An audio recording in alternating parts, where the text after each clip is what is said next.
Hey, my name is Courtney, and today I'm going to share with you how to make our new baby slipper pattern.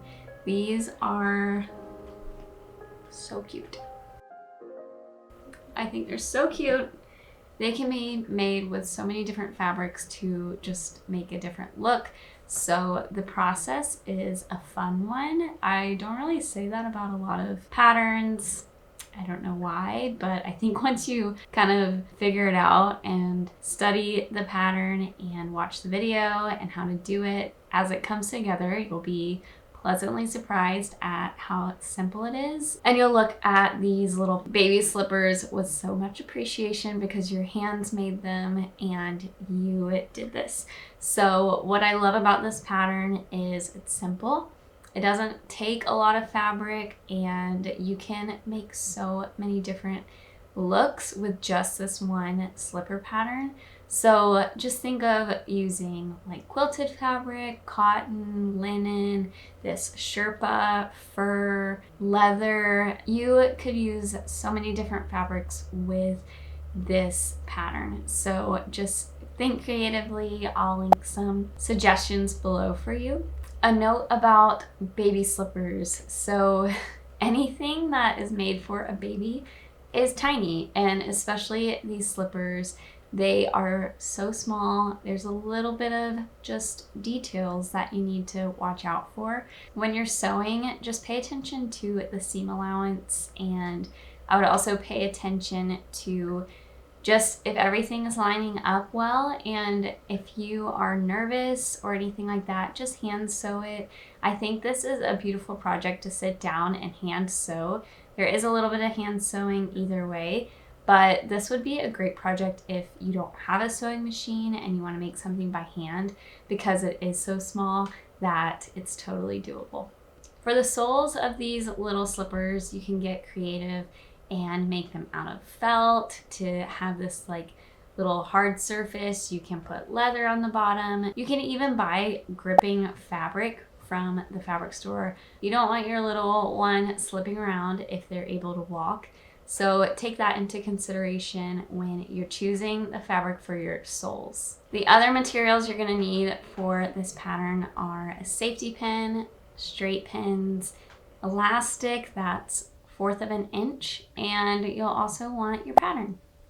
So now I'm going to show you how to make these adorable little baby slippers.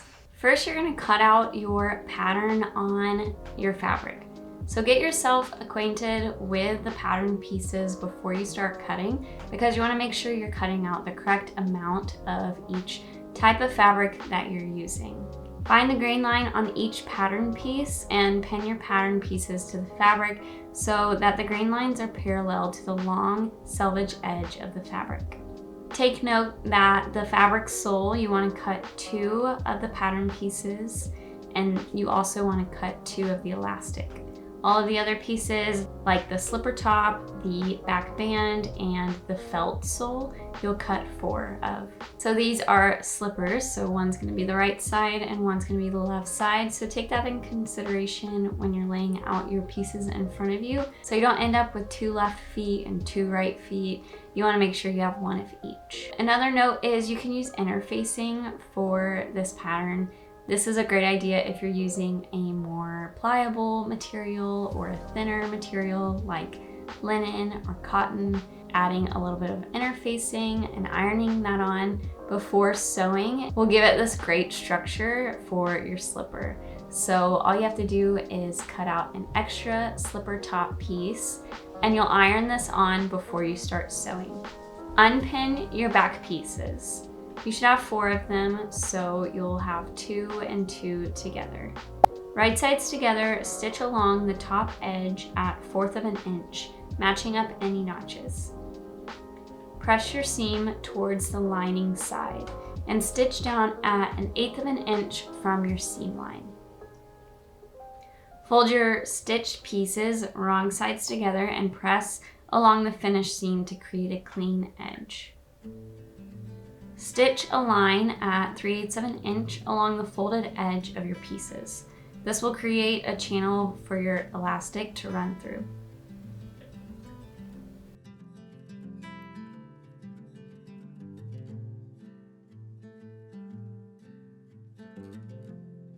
Using a safety pin as a guide, run your elastic through the channel. Stitch the short edges down at 1/2 inch.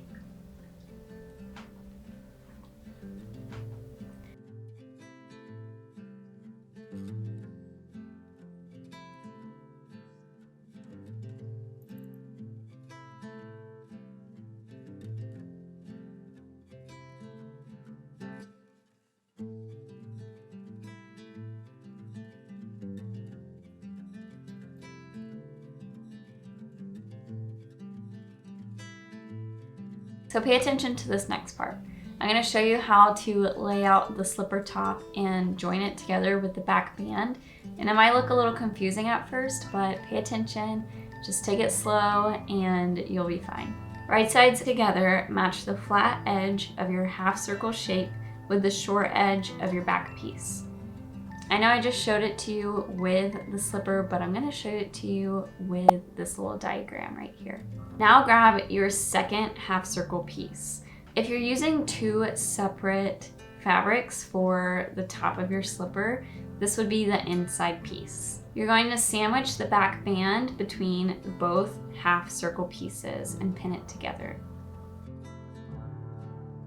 Make sure all the fabrics are right sides facing together and double check this before moving forward. At 1/2 inch, stitch the 3 pieces together along the flat side of the half circle.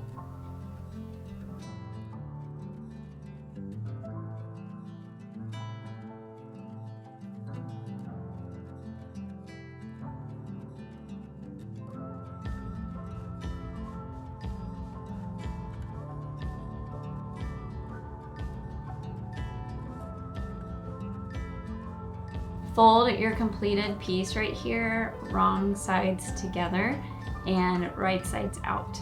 So you want to just press along the finished seam to create a clean edge.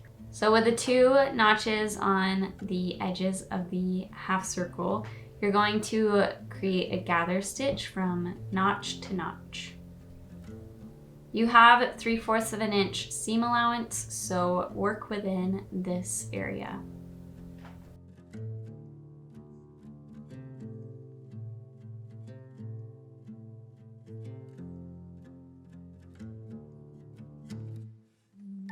Lay your fabric sole in front of you and using the notches on each side, lay your half-made shoes on top of the sole.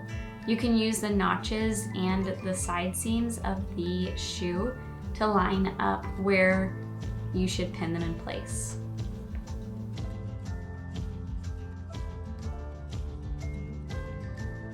Before you sew around the entire shoe, you want to go to the back band and make a few notches around the heel. This is going to make sure that it will fit on top of the sole. Since this is a rounded area and you want it to fit to the sole and lay nicely, you're going to make these notches. Now you can sew along the entire rim of this shoe at 1/2 inch.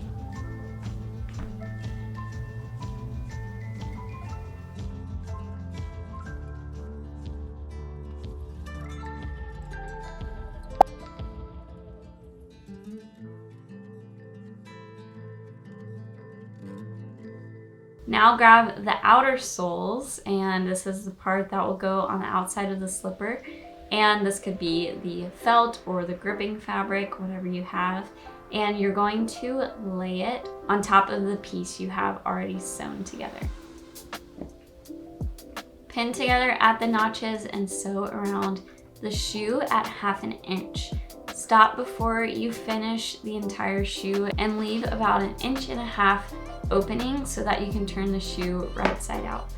Next, turn your shoe right side out and you're going to tuck in the edges here and sew it together by hand.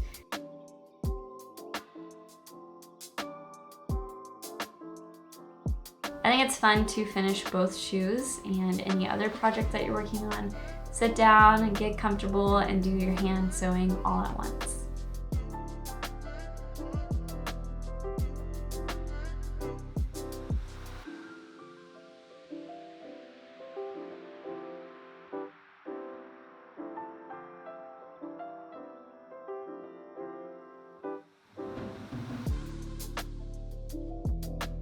And that's how you make the baby slippers. I hope you found this helpful, enjoyable, and I hope you saw how simple it is. The pattern's available now. You can find it below. If you have any questions, just let me know. I'd love to help. I'll see you later.